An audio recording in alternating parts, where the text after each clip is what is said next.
Welcome to this week's lecture covering chapters 4, 5, and 6 of the Corey text, Groups, Process, and Practice. On this slide, you see a picture of a group of figures sitting around seemingly having a group discussion. Today, we will review the steps one should take in forming a group, including the elements of a group proposal and selected aspects of decisions relevant to planning a group.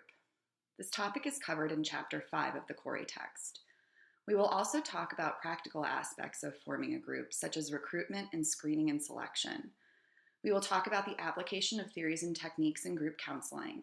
This topic is covered in chapter 4 of the Corey text. So what do you need to consider when putting together a formal proposal for a group and/or a group manual? On this slide, you see a scroll of paper holding a pen. General considerations include the importance of a well thought out and detailed proposal. If you haven't thought through all the details of your idea for a group before going to an agency or the leadership of an agency or those responsible for giving the yay or nay or providing support, the group is unlikely to come to fruition. You should take into consideration in advance any concerns the agency might have about the group.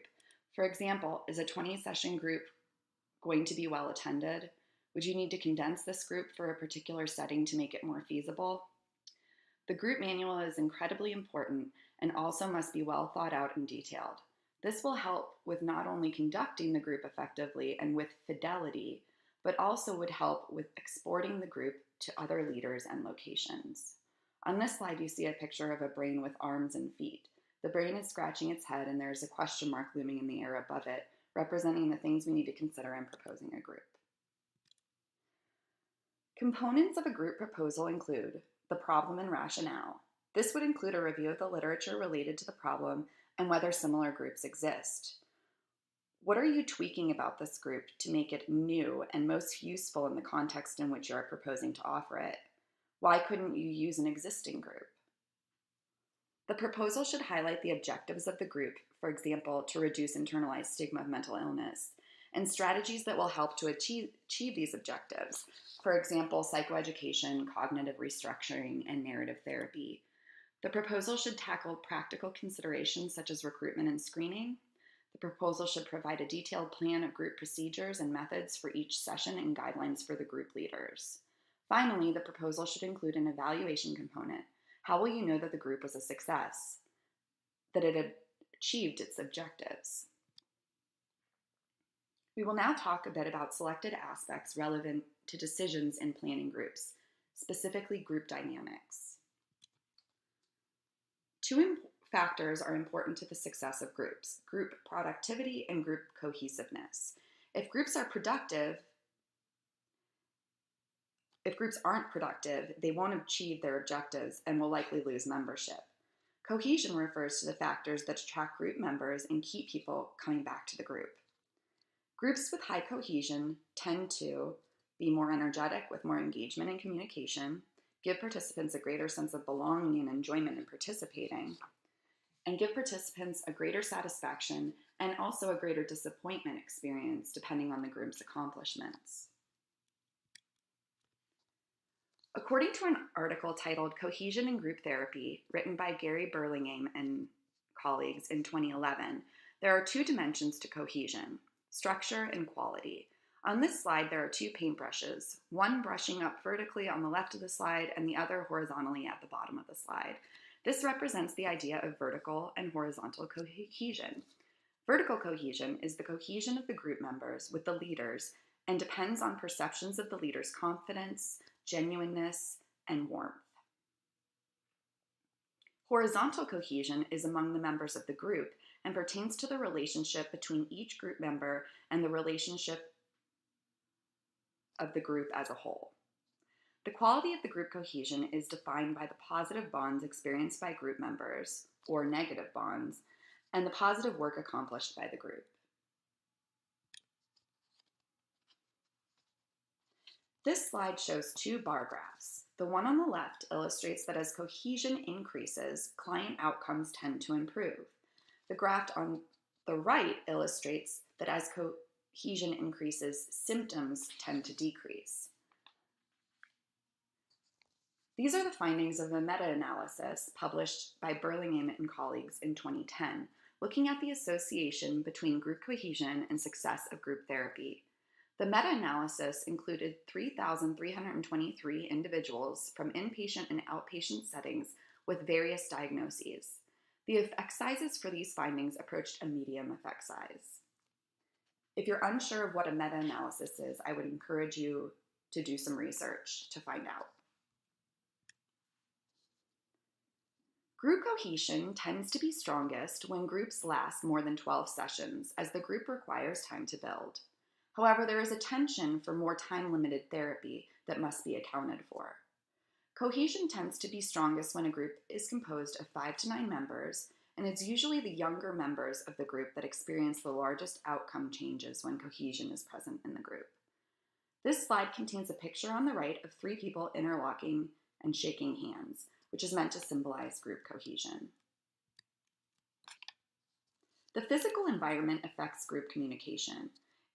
It is important to pay attention to seating arrangements, the furniture used, territoriality, it's best to hold groups on neutral ground, in other words, personal space, lighting, color, and noise. Other considerations in the formation of a group that are important are group size, member compatibility, including group member needs and response styles, and the heterogeneity or diversity of the group, or the opposite, the homogeneity of the group. Elements of group structure to consider in forming a group include the group norms, which are set during the first group session, leadership styles of the facilitators, and the goals and objectives of the group. We will now discuss practical considerations in the formation of a group. Recruitment is one important practical consideration. There is a list in your text of the important types of information that should be provided to group members before they commit to a group. Such information includes a professional disclosure statement, a statement of the goals and purposes of the group, policies related to entering and exiting the group, expectations for group participation, including voluntary and involuntary membership, policies and procedures governing mandated groups where relevant, the rights and responsibilities of both group members and group leaders, documentation procedures and disclosure of information to others, implications of out-of-group contact or involvement among members, procedures for consultation between group leaders and group members, techniques and procedures that may be used, education, training, and qualifications of the group leader, fees and time parameters, a realistic statement of what services can and cannot be provided within a particular group structure, and potential consequences of group participation, personal risks involved in the group. It is best to get this information in writing. It's also important to formulate a written recruitment plan and plan for any printed materials you will require. Recruitment strategies may include face-to-face contact, posting flyers, media announcements, and working through third parties. It's important to consider how you will screen and select the members of your group. Screening includes determining if an individual's needs and goals are compatible with the group, and consideration of diversity and balance within the group. Adlerian theorists believe that few, if any, should be screened out of participation in a group. Screening procedures may include interviews, group sessions for prospective members, and informing those who are selected and those who are not, and providing alternatives for those who are not selected. Other practical considerations for forming a group include size and composition, which may depend on the group characteristics of the group members and the group objectives, frequency and duration of meetings, the duration of the entire group and how many meetings per week, the location of meetings and accessibility issues, and whether the group will have open or closed membership. This next section covers theories and techniques in group counseling. Consider this scenario. You are interviewing for a fieldwork or internship position, and during the interview, you are asked to react to the following scenario. You are a school counselor working with a group of pregnant teens and their partners, ages 13 to 15. During the first group meeting, the members ask you about your personal life. They want to know how old you were when you first had sex, details about your cultural background, and if you're married or have children of your own. The interviewers ask how you would respond to the group members' questions based on your theoretical orientation. What techniques might you use in the initial group meetings? How would your theoretical orientation influence your answers to the questions being asked? What theories do you find yourself most drawn to and why? How do the theories you use fit with your personality? How do cultural factors influence the theories that you draw from? Your theoretical orientation is your roadmap. This slide shows a picture of an arrow meandering up the slide and looks like a road, indicating that theories guide us to our goal. One aspect of theory is our focus of time frame. This table shows that we can be past, present, or future oriented. So the left-hand column of this slide is the focus of time frame and includes past, present, and future. The right-hand column is the focus of the intervention. So for a focus of time frame in the past, your intervention focus would be if you believe your member's past is a crucial aspect to explore. Many of your interventions may be aimed at assisting them to understand how their past is connected to their present behavior. For a focus of time frame that is present, the focus of the intervention might be, if you're oriented toward the present, many of your interventions are likely to emphasize what the members are thinking, feeling, and doing in the moment. With this present-centered orientation, you will probably ask members to bring both past events and future concerns into the here and now. If your focus of time frame is the future, your focus of your intervention might be, if you think your members' goals and strivings are important, your interventions are likely to focus on the future. Can you think of an example of each? Pause the video now and try.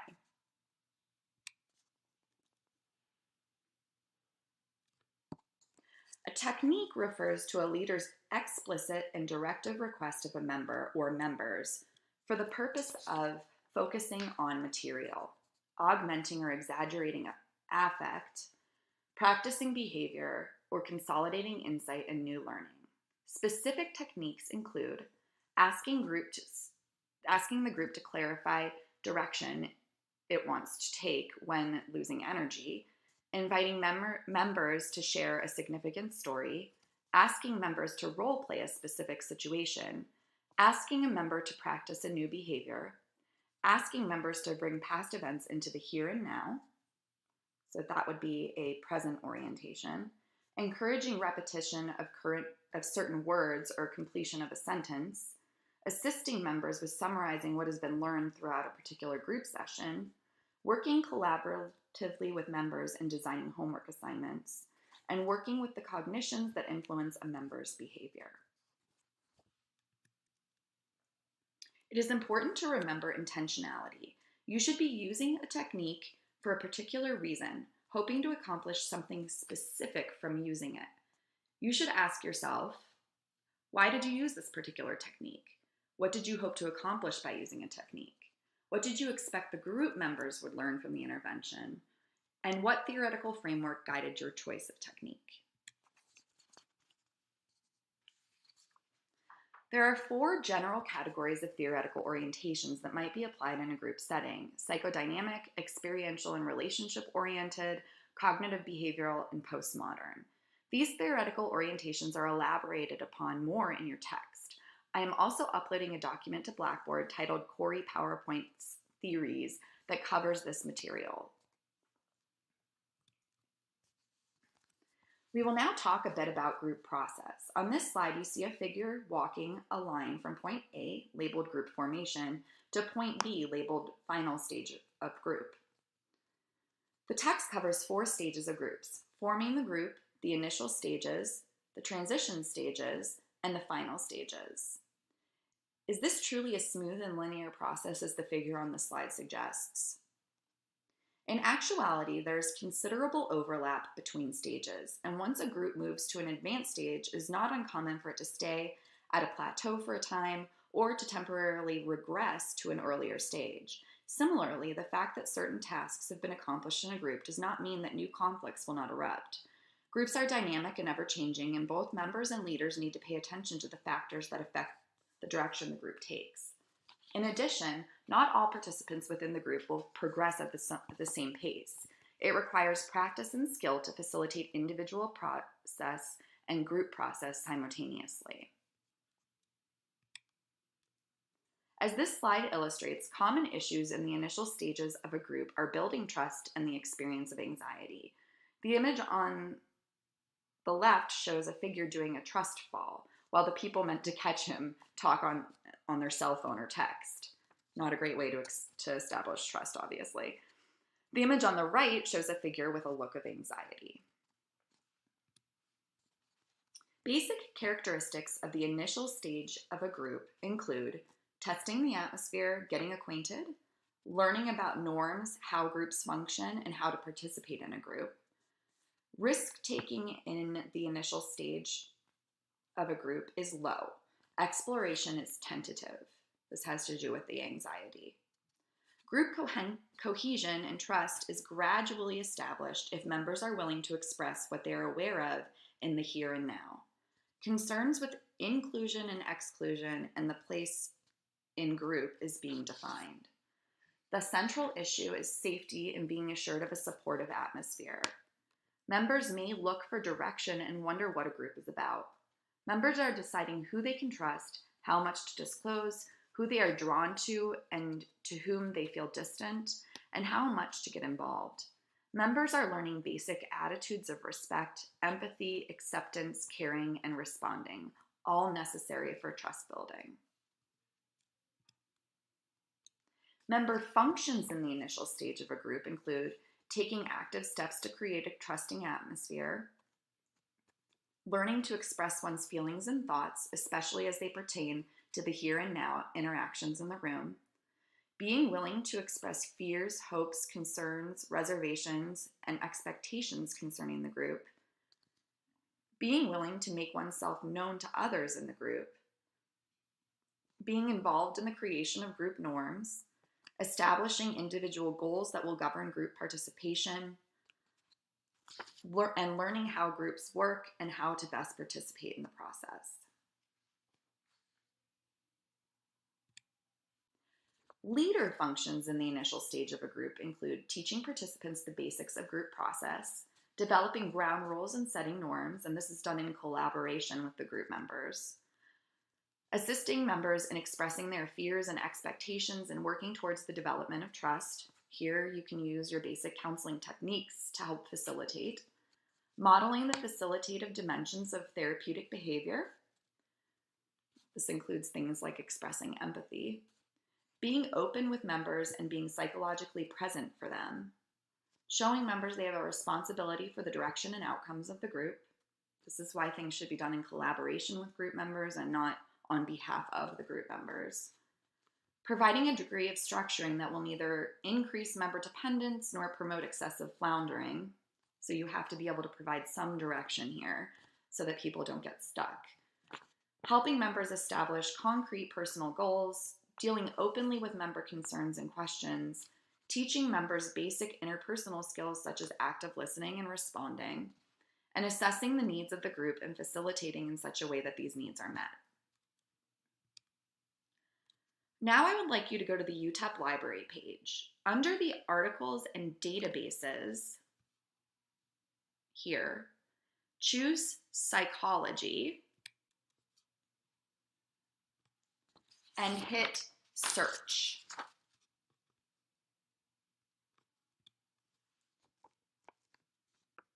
This may require you to log in first to the library website, so make sure that you've done that before you go through this process. Scroll down and select counseling from the list after you choose psychology. And it should bring you to a selection that says Counseling and Therapy and Video, Volume 1, and then in parentheses, Alexander Street Press. Once you're there, search in the search bar for the initial stages of a group and watch the video entitled Leading in the Here and Now, the Initial Stage. Thank you.